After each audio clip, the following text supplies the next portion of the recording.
जय गुरु जी, शुक्राना गुरु जी, अनंतम अनंतम शुक्राना गुरु जी। सभी साध संगत जी को जय गुरु जी। संगत जी, हर संगत जी के जीवन में एक पल ऐसा आता है जब वो अधीर हो जाते हैं या सब्र नहीं रख पाते। लेकिन संगत जी, जो उस परीक्षा की घड़ी में सब्र रख जाता है, वो इस भवसागर से पार हो जाता है। उसकी सारी परेशानियां धीरे धीरे अपने आप खत्म होने लगती हैं और असफलता भी जो है वो सफलता की ओर अग्रसर होने लगती है।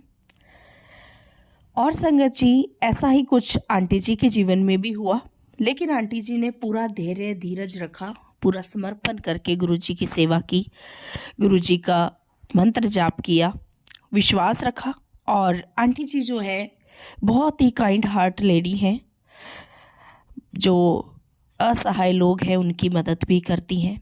और संगत जी, जब हम किसी गरीब की मदद करते हैं और बच्चों को जब हम कुछ मिठाई खिलाते हैं या उनको हम कपड़े लेके देते हैं, नए नए खिलौने बांटते हैं, ऐसा कुछ बांटते हैं ना, तो हमें सबसे ज़्यादा जो है हमारा फल मिलता है। फल मिलने का मतलब है कि हमारे जो कर्म है, हमारे जीवन से जो बुरी जो दिनों का साया है वो जब से जल्दी हटता है। जो दान है, धर्म है ना, वो सबसे बड़ा है। अगर कोई इंसान सिर्फ पूजा पाठ करता है लेकिन वो किसी गरीब की, किसी असहाय की, कहीं गौशाला में कहीं दान नहीं करता है ना, कोई ऐसे काम नहीं करता है ना, तो मैं गारंटी से कह सकती हूँ कि उसके जीवन में खुशी ज़रूर होगी, लेकिन कहीं ना कहीं कुछ ना कुछ अड़चनें रहेंगी रहेंगी।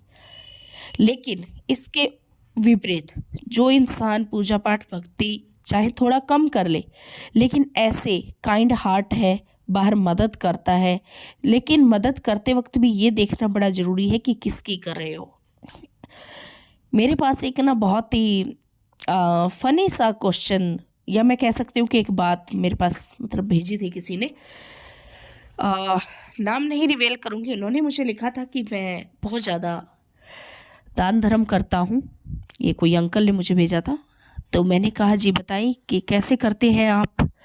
तो उन्होंने कहा कि जैसे मेरे भाई बहन हैं, उनके बच्चों को मैं अक्सर ही मिठाइयाँ ला के देता हूँ, खिलौने देता हूँ, कपड़े देता हूँ, गिफ्ट देता रहता हूँ। जैसे कि कहते हैं बच्चों में भगवान बसते हैं, लेकिन मेरे तो काम फिर भी रुकते हैं। तो मैंने उनसे एक क्वेश्चन किया कि आप मुझे एक बात बताएं, वो तो आपके खून के रिश्ते हैं, है ना, वहाँ आपकी जिम्मेवारी भी है, आप बड़ी हैं, आपको ला के देना चाहिए। लेकिन मुझे ये बताएं कि क्या उनके माता पिता असमर्थ है ये सब खरीदने में? कहते नहीं नहीं, वो तो बिल्कुल सही है, संपन्न है सब। तो मैंने कहा कि फिर मुझे ये बताइए कि जो रियल दान धर्म नहीं कह सकते, ये दान धर्म नहीं है, इट्स योर रिस्पॉन्सिबिलिटी। ठीक है, जो आप अपना कर्तव्य निभाते हैं बड़े होने का, असल दान होगा उस गरीब असहाय इंसान को जिसके पास ये चीज़ें नहीं है, जिन और आपकी इन चीज़ों की कदर भी उसको होगी, तो आप वहाँ करें। यही मेन बैरियर होता है। हम अक्सर ही बहुत ज़्यादा जो है सेवा करते हैं बाहर, अपनी जान में करते हैं कि हमने बहुत कुछ कर दिया, लेकिन कहीं ना कहीं कुछ गलती रह रही होती है ना। तो वही चीज़ को हमें समझना है कि एक्चुअल में नीड है किसको, और उस नीड के हिसाब से हमें सेवा करनी चाहिए। ठीक है संगत जी। और मुझे बहुत अच्छा लगा आंटी जी से जान के कि आंटी जी बहुत ज़्यादा ऐसा करती हैं, बिलीव रखती हैं, क्योंकि सेवा परमो धर्म, है ना, ये चीज़ पहले से ही ग्रंथों में कही गई है। और संगत जी, अब हम आंटी जी के सत्संग सुनते हैं। इसमें बेसिकली आंटी जी की दो रिकॉर्डिंग है एक ही सत्संग की, और उसमें बहुत सारे छोटे छोटे सत्संग है, मतलब कुछ बिग सत्संग भी कहते हैं, कह सकते हैं कि बिग है, लेकिन काफ़ी सारे सत्संग इसी एक सत्संग के अंदर है। तो पूरे सत्संग सुनिएगा, ध्यान से सुनिएगा, ताकि आपको पूरा फल मिल सके और आपके सवालों के जवाब भी। इसी के साथ हम आंटी जी के सत्संग स्टार्ट करते हैं। जय गुरु जी, शुक्राना गुरु जी। जय गुरु जी संगत जी। जय गुरु जी, शुक्राना गुरु जी, अनंतम अनंतम शुक्राना मेरे मालिक, ये दिन देने के लिए कि मैं आपका सत्संग कह सकूं। मुझे नहीं पता कि सत्संग को कैसे कहते हैं, और ये मेरा पहला सत्संग है। और मुझे काफ़ी दिनों से गुरु जी का मैसेज आ रहा था कि अपना सत्संग शेयर करो, अपना सत्संग शेयर करो। पर मेरे प्यारे गुरु जी, मैं आपसे माफ़ी मांगना चाहती हूँ कि मैं सत्संग कहने में थोड़ा लेट हो गई हूँ, उसके लिए मुझे माफ़ करना, अपनी बेटी को माफ़ करना मेरे गुरुजी। और ये सत्संग मैं शुरू करना चाहती हूँ गुरुजी के मंत्र जाप के साथ में। ओम नमः शिवाय, शिवजी सदा सहाय। ओम नमः शिवाय, गुरुजी सदा सहाय। ओम नमः शिवाय, शिवजी सदा सहाय। ओम नमः शिवाय, गुरुजी सदा सहाय। संगत जी, मैं कानपुर से हूँ और मैं गुरुजी से इसी साल जुड़ी हूँ और मुझे एग्ज़ैक्टली नहीं याद है, पर मुझे शायद मैं गुरुजी से सितंबर 2023 में जुड़ी हूँ। हालांकि गुरुजी मेरे साथ में काफ़ी टाइम से हैं और उनके स्वरूप के सामने मैंने मतलब 2019 में आपको बताना चाहूँगी, 2019 में मैं दिल्ली में थी और मैं कॉरपोरेट में एज एन HR थी। तो जिस ऑफ़िस में मैंने जॉइन किया था 2019 में, उस ऑफ़िस में गुरुजी का स्वरूप बहुत बड़ा सा स्वरूप था, बहुत सुंदर सा स्वरूप था, सामने रखा हुआ था। तो होता क्या है, हम देवी देवताओं को पूजते हैं और जब मैंने उस ऑफ़िस में गुरुजी का स्वरूप रखा हुआ देखा तो मेरे मन में प्रश्न था कि ये कौन है और इनका स्वरूप यहाँ पर क्यों है। और मुझे था तो कि गुरुजी हैं, पर कौन से गुरुजी हैं और ये गुरुजी इनको मेरे ऑफ़िस के ओनर क्यों मानते हैं, ये मुझे नहीं पता था। और मैं जानना भी चाहती थी, पर मैं जान कैसे सकती थी, क्योंकि मेरे जो ऑफ़िस के ओनर थे वो US में थे और मैं दिल्ली में थी। उनका ऑफ़िस दिल्ली में था, तो मैं उनसे कॉल पर ही कोऑर्डिनेट करती थी। तो कभी मैंने उनसे इस बारे में पूछा नहीं। पूरे 1 साल मैं उस स्वरूप के सामने थी, मैं हाथ भी जोड़ती थी, पर मुझे पता नहीं चल पाया। उसके बाद कुछ कारणवश मेरे हस्बैंड के बिज़नेस की वजह से हम कानपुर शिफ्ट हो गए। 2019 नहीं, थोड़ा सा मैं करेक्ट करना चाहूँगी। 2018 में मैंने वो कंपनी ज्वाइन करी थी और 2019 मार्च में मैंने वो कंपनी छोड़ी थी मेरे हस्बैंड के बिज़नेस की वजह से, क्योंकि कानपुर में उन्होंने अपना खुद का बिज़नेस स्टार्ट कर दिया था।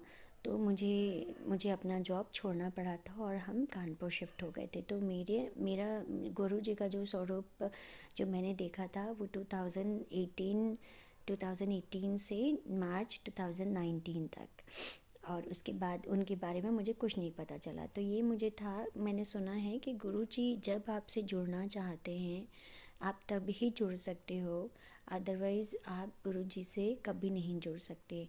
तो माइट भी मेरे गुरुजी मुझसे अभी ही जुड़ना चाहते थे और इसलिए मैं उनसे तब नहीं जुड़ पाई। तो शुक्राना मेरे मालिक, शुक्राना गुरुजी अपने साथ जोड़ने के लिए। और ये मेरी दिली इच्छा थी कि मेरे गुरुजी हों और वो इच्छा मेरी 2023 में पूरी हुई। उसके बाद मैंने वहाँ पर जब मैंने स्वरूप देखा, उसके बाद में मैंने कभी जानने की कोशिश नहीं करी और ना ही मुझे किसी ने बताया। फिर उसके बाद जब मैं कानपुर शिफ्ट हुई तो कोविड-19 का दौर था, तो हमारे बिज़नेस में काफ़ी लॉस हुआ और हमारा बिज़नेस शट डाउन हो गया। फिर मेरे पर इतनी मेहर थी मेरी शिव जी की कि मतलब हम लॉस में तो हुए, बहुत लंबा लॉस हुआ, पर हम फिर भी उससे उभर गए। और मेरे हस्बैंड ने किसी के साथ पार्टनरशिप में काम करना स्टार्ट किया और उसमें काफ़ी अच्छा हुआ हमारा और हमने काफ़ी ग्रो किया। जिनके साथ हमने काम करना स्टार्ट किया तो ऑफ़िस के एक कुलीग थे, तो उनके घर हमें इनविटेशन था जाने के लिए, तो हम उनके घर गए थे। फिर मैंने दूसरी बार गुरुजी का स्वरूप उनके घर पर देखा और मैंने उनसे पूछ लिया कि ये गुरुजी ये कौन है, और आपने फ़ोटो लगाई हुई है मंदिर के पास, तो ये कौन से गुरुजी हैं। तो उन्होंने मुझे बताया कि ये गुरुजी हैं और शिव के स्वरूप हैं, इनके सत्संग होते हैं और तुम घर पर भी कर सकते हो, चाय प्रसाद इनको दिया जाता है। और उन्होंने मुझे थोड़ा सा बताया उस पहली मीटिंग में, वो हमारी पहली मीटिंग थी, तो थोड़ा सा ही बताया। मैं और भी जानना चाहती थी। उन्होंने अपना सत्संग भी सुनाया जो उनके साथ हुआ, तो मुझे बहुत अच्छा लगा।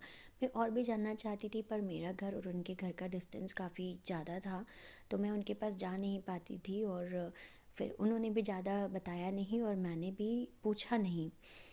फिर उसके बाद में ऐसे ही करते करते 2 साल फिर से बीत गए और उन्होंने बताया नहीं, मैंने जाना नहीं। फिर ऐसे ही ये 2023 थोड़ा सा मुश्किल भरा समय था हमारे लिए और मैं बहुत परेशान थी, बहुत ज़्यादा परेशान थी। तो मैं हमेशा अपनी शिव जी के सामने अरदास लगाया करती थी कि मतलब बहुत परेशान हूँ मैं, उन्हीं से ही रोती हूँ, उन्हीं से ही कहती हूँ सारी बातें अपनी दिल की। तो हम थोड़ा फाइनेंशियल प्रॉब्लम से गुज़र रहे थे और बहुत ज़्यादा घर में हस्बैंड का बिज़नेस है, तो बिज़नेस में अप एंड डाउन्स लगे ही रहते हैं। तो काफ़ी टेंशन थी, काफ़ी परेशान थी और मैं हमेशा से गुरुजी मानना चाहती थी। तो मेरे मन में था कि मुझे पता कैसे चलेगा कि मैं कैसे गुरुजी को मानूं, मतलब प्रोसीजर पूरा पता होना चाहिए ना कि ये गुरुजी हैं, या फिर गुरुजी का कैसे नाम लेते हैं, या गुरुजी को कि मतलब किस तरीके से गुरुजी को मानना शुरू करते हैं। तो मेरे मन में बहुत सारे प्रश्न थे पर उत्तर कहीं से भी कुछ भी नहीं मिल रहा था। तो फिर एक दिन ऐसे ही बैठे बैठे मैंने यूट्यूब पर मैंने देखा, तो मुझे गुरुजी का स्वरूप आया और गुरुजी का सत्संग था। तो पता नहीं मेरे मन में क्या आया और मैंने गुरुजी का सत्संग ऑन कर लिया और मैं सुनने लगी। ये बात है सितंबर 2023 की, और मैंने गुरुजी का सत्संग सुनना शुरू कर दिया। जब मैंने सुना तो मुझे बहुत अच्छा लगा। लोग बता रहे थे गुरुजी की कृपा उन पर कैसे हुई, तो मुझे सुनकर बहुत अच्छा लग रहा था। और मुझे ऐसा मैं आश्चर्य में भी थी कि क्या ऐसा होता है, क्या ऐसा होता है या हो सकता है, क्योंकि हम तो इंसान हैं। हमें क्या है ना, हम हर चीज़ पर मतलब पॉजिटिव कम सोचते, निगेटिव ज़्यादा जाते हैं, है ना। तो वही मेरे साथ भी था। मैं भी सोच रही थी कि यार क्या ऐसा पॉसिबल है कि मतलब ऐसी कोई कृपा हो सकती है गुरुजी कि मतलब गुरुजी बातें भी करते हैं, बातें कैसे करते होंगे लोगों से, और कैसे उनको उनके क्वेश्चंस के आंसर मिलते हैं, और कैसे इतनी बड़ी बड़ी बीमारियां लोगों की ठीक हो जाती हैं, और मतलब गुरुजी सबका मतलब आंसर करते हैं, ऐसे कैसे पॉसिबल हो सकता है। तो मैं सुनती थी पर विश्वास करना चाहती थी पर कर नहीं पाती थी। फिर मैंने सुना गुरुजी का मंत्र जाप, मैंने सब्सक्राइब किया, उससे मुझे गुरुजी के मैसेजेस आने लगे और गुरुजी का सत्संग आने लगा। तो सुनती थी मैं, पर मैं उतना ज़्यादा, पर मैं डिस्ट्रैक्ट, मुझे डर इस बात का लगता था कि मैं बचपन से शिव जी को मानती हूँ, मैं शिव जी की इतनी बड़ी भक्त हूँ। मैंने उनके काफ़ी सारे व्रत किए, 16 सोमवार किए, और मैं उनको मतलब मैं, वही मेरे सब कुछ हैं, मेरे शिव जी। तो मेरे मन में हमेशा जब से मैंने गुरुजी के बारे में पढ़ना शुरू किया और मैंने उनको मानने की कोशिश करी, तो मेरे दिमाग में यही आता था कि मेरे शिव जी गुस्सा नहीं हो जाएं, उनको फिर ये लगेगा कि अच्छा मतलब पहले अभी तक मुझे मान रही थी, अब इसका विश्वास मुझ पर से डगमगा गया है। पर मुझे पता चला शिव जी जो हमारे गुरुजी हैं, ये शिव जी का स्वरूप हैं, और ये हर भगवान का स्वरूप हैं, और ये शिव जी का भी स्वरूप हैं। तो मुझे बहुत तसल्ली हुई। और फिर मैंने गुरुजी का मंत्र जाप करना शुरू किया। जब मैंने मंत्र जाप करना शुरू किया तो करती थी मैं मंत्र जाप, और अपने आप को समझाती थी कि नहीं, ऐसा हो सकता है, मतलब गुरुजी सच में हैं, मैं मानूंगी तो शायद उनकी महिमा मुझे भी दिखाई देगी, उनके दर्शन मुझे भी होंगे, और जैसे लोगों के साथ चमत्कार होते हैं मेरे साथ भी होंगे। तो करती थी मैं गुरुजी का मंत्र जाप, पर फिर भी मैं कहीं ना कहीं डगमगा जाती थी, और मुझे ऐसा लगता था कि कहीं मैं गलत तो नहीं कर रही हूँ, क्या मुझे मंत्र जाप करना बंद कर देना चाहिए। यही सोच सोच करके मुझे बहुत डर लगता था, और मैं सोचती थी करूँ नहीं करूँ, पर करती थी मैं, ऐसा नहीं है मैंने मंत्र जाप छोड़ा नहीं, मैं करती थी, पर मैं डरती बहुत थी। फिर ऐसे ही करते करते मेरा विश्वास डगमगाया, पर मुझे गुरुजी का मैसेज आया कि तू क्यों डगमगा रही है, तेरा विश्वास क्यों डगमगा रहा है, एक बार विश्वास करके तो देखी, फिर तेरे को नज़ारे दिखेंगे, है ना। और फिर मैंने सोचा कि नहीं, इस मंत्र में तो मेरे शिव जी का भी जाप है, और क्यों ना मैं इनको शिव गुरु ही मान लूँ। और मैंने अपने बाबा नंद सर के सामने हाथ जोड़ करके माथा टेका और मैंने बोला मैं बहुत परेशान हूँ, ये क्या है, मुझे समझ नहीं आ रहा है। अब आप ही मेरे गुरु हैं और मैं आपको शिव गुरु मान लेती हूँ, तो अब आप मेरे शिव गुरु हैं, है ना। और आगे जो भी होगा देखा जाएगा, आप मुझसे नाराज़ मत होना। और फिर मैंने मंत्र जाप करना शुरू किया। संगत जी, अब मैं सुनाती हूँ आपको अपना सत्संग, बड़ा सत्संग जो मेरे साथ हुआ इतना सब कुछ होने के बाद। और उसके बाद जो मेरा विश्वास गुरु जी पर टिका, वो मैं मतलब शब्दों से शायद जाहिर नहीं कर सकती, पर आपको सुनकर बहुत अच्छा लगेगा। मेरा जो ससुराल है वो बिहार का है और वहाँ पर मेरे नंद नंदोई रहते हैं। नवरात्र के एक दिन पहले की बात है, मेरी नंद नंदोई गंगा जी से स्नान करके अपने घर की तरफ जा रहे थे बुलेट से, और उनका ट्रक से एक्सीडेंट हो गया जिसमें मेरी नंद के हाथ में चोट लगी और मेरे नंदोई के अमन नंदोई का स्काल्प डैमेज हो गया, सर पे चोट लगी बहुत ज़्यादा गहरी। उन्हें हॉस्पिटल एडमिट कराया गया, तो डॉक्टर ने हॉस्पिटल एडमिट कराया गया। तो यहाँ पर हमारे पास फ़ोन आया तो हम बहुत डर गए, क्योंकि मेरे हस्बैंड की एक ही बहन है और हम इतना डर गए क्योंकि वो बहुत बड़ा एक्सीडेंट था। और मैंने फटाफट मतलब मेरे कुछ समझ में नहीं आया, मैंने फटाफट अपनी माला उठाई और मैं बैठ गई। जितनी देर ऑपरेशन वहाँ चल रहा था, हमें पता चला ऑपरेशन स्टार्ट हो गया है, मैं बैठ गई और मैंने गुरु जी का मंत्र जाप किया। मुझे नहीं पता कि मैंने 1 घंटा किया, 1.5 घंटा किया, 2 घंटा किया, पर जितनी देर ऑपरेशन चला मैंने मंत्र जाप किया। जब हमें फ़ोन आया कि हाँ ऑपरेशन हो चुका है, मैंने मंत्र जाप रोक करके मैंने बस गुरु जी की यही प्रार्थना करी, मेरे गुरु जी महाराज जो भी हो आप देख लेना और उनकी रक्षा करना, उनका परिवार बनाए रहना। उनके 3 बच्चे हैं और उनको ज़िंदगी देना। और मैंने हाथ जोड़कर प्रार्थना करी। दूसरे दिन मेरे हस्बैंड यहाँ से बिहार के लिए निकल गए और बाद में हमें पता चला कि मेरे जो बहनोई हैं मतलब वो आउट ऑफ डेंजर हैं। और वो इतना बुरा एक्सीडेंट था कि मैं बता नहीं सकती हूँ, पर वो आउट ऑफ डेंजर हैं। तो मुझे सुनकर इतनी खुशी हुई कि मतलब हमारे पूरे घर में एकदम मतलब बहुत डर का माहौल हो गया था जिस तरीके से उनका एक्सीडेंट हुआ था। पर गुरु जी की कृपा से अभी वो ठीक हैं। अब इतना मेजर एक्सीडेंट हुआ था तो थोड़ा बहुत परेशानियाँ होती हैं, उस टाइम थोड़ा बहुत परेशानियाँ होती हैं। तो अभी उनका थोड़ी प्रॉब्लम फिर से आई थी माइंड में, तो फिर से दोबारा उनका एक्सीडेंट हुआ है। सॉरी, माफ़ी चाहूँगी, फिर से दोबारा उनका एक और ऑपरेशन सर का हुआ है।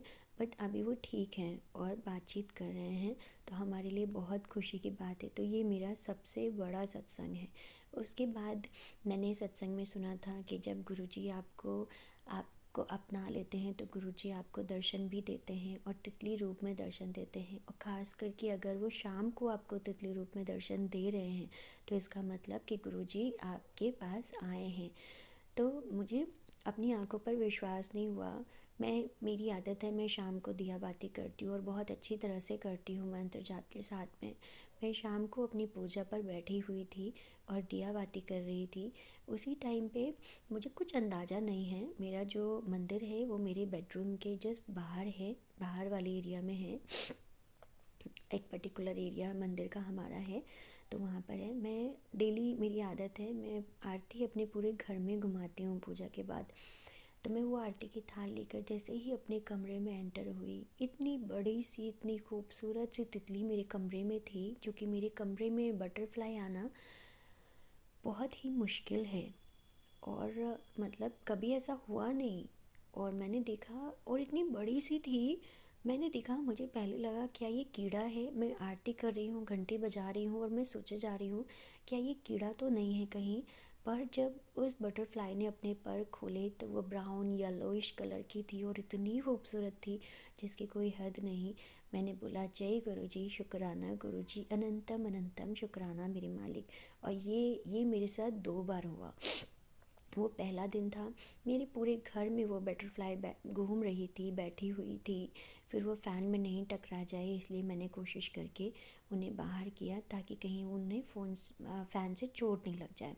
फिर सेकेंड टाइम भी मेरे साथ कुछ टाइम बाद फिर से ऐसे ही हुआ। फिर से मैंने अपने मैं जहाँ पर पूजा स्थान पर पूजा करती हूँ, मैं वहाँ बैठी हुई थी और पूजा की तैयारी कर रही थी। एक बटरफ्लाई आई और मेरे पास से होके एकदम मेरे चेहरे के पास से होकर के गुज़र करके मेरे नीचे वाले रूम में चली गई और मुझे इतनी खुशी हुई। मैंने फिर से गुरुजी का शुक्राना किया, क्योंकि ऐसा कभी मैंने होते हुए देखा नहीं है और ये फ़र्स्ट टाइम था। और जो मेरा दूसरा सत्संग है वो ये है कि दिवाली के कुछ दिन पहले और हमारा मतलब बिज़नेस में काफ़ी लॉस हुआ और हम काफ़ी फाइनेंशियल प्रॉब्लम से गुज़र रहे थे और गुरुजी का मैसेज लगातार आ रहा था कि कुड़िए तू रुक जा, तेरा अच्छा टाइम आ गया है और तेरी दिवाली वाले दिन मैं खुद तेरे घर आऊँगा और तुझे पैसों की कमी नहीं होगी, तुझे सारी ज़रूरतें पूरी होंगी, है ना, और तेरे जो भी सोचा है सब पूरा होगा, है ना। पर मैं दिवाली के एक दिन पहले बहुत परेशान थी क्योंकि हमारा कहीं पर पैसा स्टक था और वो आना था, पर वो पैसा हमारा मिल नहीं रहा था और निकल ही नहीं रहा था और हम बहुत परेशान थे। तो मैं सोच रही थी कि यार कैसे दिवाली सेलिब्रेट होगी, इस बार की दिवाली ऐसे ही जाएगी क्या, और इतनी ज़्यादा परेशानियाँ क्यों आ रही हैं, और मेरे हस्बैंड मतलब हम कैसे मैनेज करेंगे, बच्चे हैं घर में, दिवाली कैसे मनेगी। पर संगत जी आप विश्वास नहीं करेंगे, जैसे एक जादू कहते हैं ना, ऐसा एक जादू हुआ। दिवाली वाले दिन सुबह सुबह एक अंकल जी मेरे घर का दरवाज़ा खटखटाते हैं। हम सो के उठे थे, 9:30 बज रहे थे, उस दिन लेट उठे थे और दरवाज़ा खटखटा रहे हैं और मुझे लगा इतनी सुबह सुबह कौन आ गया। मैं गई, मैंने डोर ओपन किया तो दरवाजे पर कोई अंकल थे।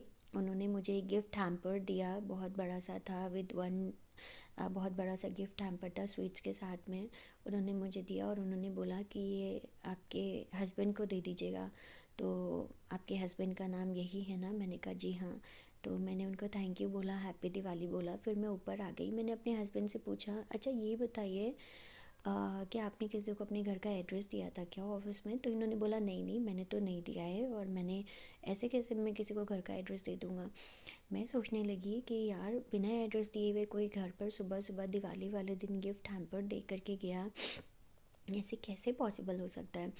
फिर बाद में पता चला कि हाँ उनके ऑफ़िस से ही गिफ्ट हैम्पर आया हुआ था और जो उन्होंने भेजा था उन्होंने प्रॉपर मतलब कि इनसे बात करी थी तो एड्रेस पूछा था, पर प्रॉपर पर्टिकुलर एड्रेस नहीं दिया था। पर उन्होंने हमारी गाड़ी की वजह से हमारा घर का एड्रेस ढूंढ लिया था। उन्होंने हमारी गाड़ी बाहर पार्क देखी, उससे फिर उन्होंने पूछ के हमारा घर का एड्रेस ढूंढ लिया। बट वो खुशी बहुत अच्छी थी क्योंकि मतलब फ़र्स्ट टाइम ऐसा था कि सुबह सुबह कोई डोर नॉक करके और दिवाली वाले दिन गिफ्ट हैम्पर किसी ने दिया और मैंने गुरुजी को शुक्राना बोला। और हाँ, जो पैसे वाली बात रही तो वो भी हमारी पूरी हुई। हमारी दिवाली इतनी अच्छी मनी, जहाँ से हमें पैसे एक्सपेक्टेड नहीं थे वहाँ से हमें पैसे मिले और हमारी दिवाली बहुत बहुत बहुत अच्छी मनी, जिसके लिए जहाँ से पैसे हमारे नहीं मिल रहे थे, कोशिश कर रहे थे, हम 2 महीने से नहीं आ रहे थे, वहाँ से भी हमारे पैसे आ गए। शुक्राना गुरुजी, अनंतम अनंतम शुक्राना मेरे मालिक। तो इस तरह से हमारी दिवाली बहुत अच्छी बनी और हमने मतलब बहुत अच्छा लगा। मैंने गुरुजी को अपने शुक्राना बोला इस बात के लिए। और फिर हाँ, दिवाली में मुझे गुरुजी का ये भी मैसेज आया था। आपको एक बात और, एक सत्संग और भी बताना चाहूँगी। गुरुजी का ये भी मैसेज आया था कि दिवाली वाले दिन मैं तेरे घर आवाँगा। तो मैंने सोचा मैं गुरुजी को कैसे पहचानूँगी, गुरुजी कैसे मेरे घर आएंगे, और मतलब कैसे मैं पहचानूँगी गुरुजी कैसे आएंगे। पर आपको पता है, मैं दिवाली के एक दिन पहले, ठीक छोटी दिवाली वाले दिन, हम गिफ्ट हैम्पर्स देने के लिए गए हुए थे और मेरे हस्बैंड के मतलब बॉस के घर, और हम वहाँ पर गए। तो अब मेरे मन में था कि वो पंजाबी हैं, तो मेरे मन में था कि मैं उनके क्या वो पंजाबी हैं, तो मुझे पक्का यकीन है कि वो गुरुजी को मानते होंगे, है ना। और मुझे ऐसा दिल में था, पर ये कंफर्म नहीं था कि ऐसा कुछ होगा। तो जब हम उनके घर गए, तो मैं उनके घर गए तो बैठे वहाँ पर हम जाकर, और हम बातचीत ही कर रहे थे और मेरे बच्चे खेल रहे थे। तो खेलते खेलते मेरी बेटी, जो गुरुजी को बहुत मानती है, और मेरा बेटा भी, मेरी बेटी 7 साल की है, बेटा 4 साल का है, दोनों गुरुजी को बहुत मानते हैं। उन्होंने गुरुजी का तस्वीर उनके बेडरूम में देखा, तो उन्होंने आके, और मंदिर में देखा, तो मुझे आके बताया, मामा यहाँ पर ना गुरुजी का स्वरूप है। मैं इतना खुश हो गई। फिर हमने, मतलब मैं फ़र्स्ट टाइम उनसे मिली थी, उनके घर गई थी, जहाँ हमें पता नहीं था कि हमें क्या बात करनी है। पर जब गुरुजी की बात शुरू हुई, हमने इतनी बात करी, और हम इतना खुश हो गए गुरुजी के बारे में। उनसे मुझे काफ़ी कुछ जानने को मिला, क्योंकि मैं अभी नई नई जुड़ी थी, तो काफ़ी सारी चीज़ें मुझे गुरुजी के बारे में नहीं पता था। और मैंने आंटी जी को अपने बारे में बताया कि मेरे साथ क्या क्या हुआ है, और आंटी जी ने मुझे अपने बारे में बताया, और वो बहुत खुश हो गई। फिर आंटी जी ने मुझे बोला कि बेटा जी, मैं अब मेरी फैमिली दिल्ली रहती है, तो मैं अब कभी भी जाऊंगी तो मैं आपके लिए वहाँ से जल प्रसाद लेकर आऊँगी। तो मैंने कहा हाँ आंटी जी, प्लीज़ लेके आइएगा। पर उसी दिवाली का समय था, तो उनके बेटा बहू आए हुए थे दिल्ली से, तो वो बड़े मंदिर जाते रहते हैं, तो वो जल प्रसाद लेकर आए थे। और आप विश्वास नहीं मानोगे, आंटी ने बोला कि मैं जब जाऊंगी तब ला के दे दूँगी, पर उनकी बहू ने पीछे से वो जल प्रसाद उनके पास रखा हुआ था, तो उन्होंने जल प्रसाद लाकर उनकी बहू ने मुझे दे दिया। मैं बहुत खुश हो गई, और मेरे मन में आया कि ये सच बात है। गुरुजी ने बोला था मैं तेरे घर आऊँगा, तो मतलब मैं कानपुर में रहती हूँ, और मुझे जल प्रसाद की ब्लेसिंग दिल्ली के बड़े मंदिर से डायरेक्ट कानपुर में मिल गई। तो मैं इतना खुश थी। मैंने थैंक यू बोला उनको, और मैंने गुरुजी को शुक्राना किया, और अनंतम अनंतम शुक्राना गुरुजी। और जब से मैं गुरुजी से जुड़ी हूँ, मैंने काफ़ी सारे चेंजेस अपने आप में खुद में देखे। हालांकि अभी मेरे पास गुरुजी का स्वरूप नहीं है, और मैं वेट कर रही हूँ, मेरा गुरुजी का स्वरूप एज एन ब्लेसिंग आने वाला है। और मैं आपको बताना चाहूँगी मेरा एक और बहुत अच्छा सत्संग कि मैं मेरे 2 बच्चे हैं, और हमेशा से मैंने जब से जॉब छोड़ा है, जॉब छोड़े हुए 4 साल हो गए हैं, और जो एनेस्थीसिया इंजेक्शन लगते हैं, तो उनकी वजह से मेरी बैक में बहुत पेन रहता है, बहुत ज़्यादा पेन रहता है। और हालांकि मैंने जॉब छोड़ दी है और घर पर रहती हूँ, तो मेरे को बहुत ज़्यादा बॉडी पेन रहता है, क्योंकि जो एक्टिविटी मेरे जॉब के ड्यूरिंग जॉब होती थी, वो अब सारी बंद हो चुकी है। तो मैं घर का भी, इतना ज़्यादा बॉडी पेन रहता है कि मैं घर का काम नहीं कर पाती, मेरा घर का सारा काम मेड करती है। तो मैं हमेशा, और अपने आप को मैं हमेशा कहती रहती हूँ कि मैं ये नहीं कर पाती, मैं वो नहीं कर पाती। मैं बहुत, मतलब हमेशा अपने आप को बहुत डल फील करती हूँ, और हमेशा लगता है कि कोई तो मुझे मेरी तकलीफ़ बताए। मैं डॉक्टर से दवाइयाँ लेती हूँ, पर कोई असर नहीं होता है, मैं ज़्यादा लंबे समय तक दवाइयाँ नहीं खा पाती हूँ। तो मैंने गुरुजी से अरदास लगाई कि गुरुजी, मेरा शरीर अच्छा कर दीजिए, और ऐसा क्यों मेरे साथ होता है। मेरे साथ इतना बड़ा जादू हुआ, मतलब दिवाली टाइम पे सब अपने घरों को बहुत सजाते हैं, साफ़ करते हैं, सब करते हैं। हर बार मेरी मेड मेरे साथ मेरा घर साफ़ करवाती है, पर पता नहीं इस बार मेरे माइंड में क्या आया कि मैंने खुद से डिसाइड किया, ये गुरुजी की ही कृपा है, मुझे पता है, वरना आज तक कभी ऐसा नहीं हुआ है। मेरे माइंड में आया कि नहीं, इस बार तो मैं अपने पूरे घर की सफाई सजावट में खुद नहीं करनी है, मुझे किसी से नहीं करवानी है। ये मैंने अपने आप में ठाना। और आप विश्वास नहीं मानेंगे, जहाँ मैं कुछ भी नहीं कर पाती हूँ, थोड़ी देर खड़ी हो जाती हूँ तो मेरे को पैरों में दर्द होने लगता है, कमर में दर्द होने लगता है। वहाँ मैंने पूरे घर की सफाई करी, पूरे घर को अपनी इतनी सुंदर से सजाया, और उसके अलावा मैंने खुद से शॉपिंग भी करी पूरी दिवाली की। मतलब मैं पूरा हफ्ता 10 दिन पूरा लगातार घर की सफाई, फिर शॉपिंग, फिर सफाई, फिर शॉपिंग करती ही रही। मुझे गुरुजी ने ऐसी एनर्जी दी, ऐसी शक्ति दी, जो मैं खुद को विश्वास नहीं कर पा रही थी। और यही कारण है कि जब मेरे हस्बैंड ने मेरे अंदर चेंजेस देखे तो वो भी काफ़ी खुश हुए और उन्होंने बोला कि मतलब सच में मतलब तुम बहुत अच्छा कर रहे हो। और चूँकि मैंने सारी अपनी दवाइयाँ बंद कर रखी हैं, मैं दवाइयाँ नहीं खा रही हूँ और दवाइयाँ खाने के बावजूद भी मैं इतना कभी ना सोच पाती हूँ ना कर पाती हूँ।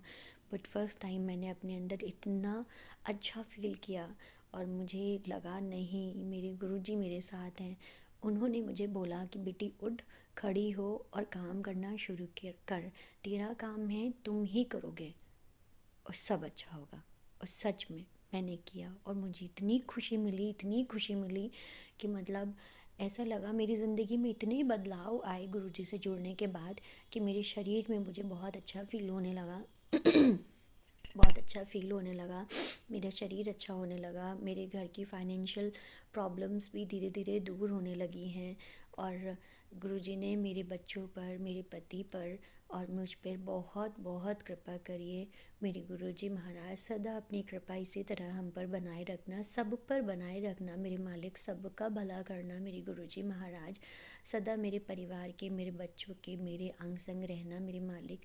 सदा अपना आशीर्वाद इसी तरह बनाए रखना।